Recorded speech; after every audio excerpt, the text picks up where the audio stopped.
தேனி மாவட்டம் கோடாங்கிப்பட்டி நெடுஞ்சாலையில் அடையாளம் தெரியாத வாகனம் மோதியதில் டூ வீலரில் சென்று கொண்டிருந்த வினோத்குமார் என்ற இளைஞர் உயிரிழந்ததால் அவரது உறவினர்கள் சாலை மறியலில் ஈடுபட்டனர்.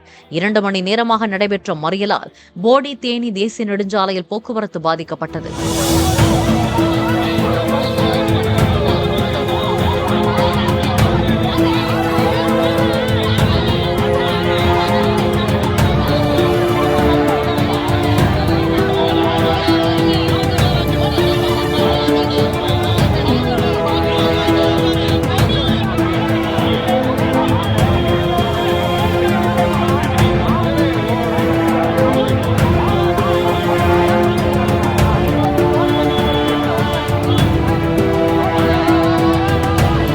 பிளே ஸ்டோர் மற்றும் ஆப் ஸ்டோரில் இருந்து பாலிமர் செயலியை QR கோடு மூலம் பதிவிறக்கம் செய்யுங்கள்.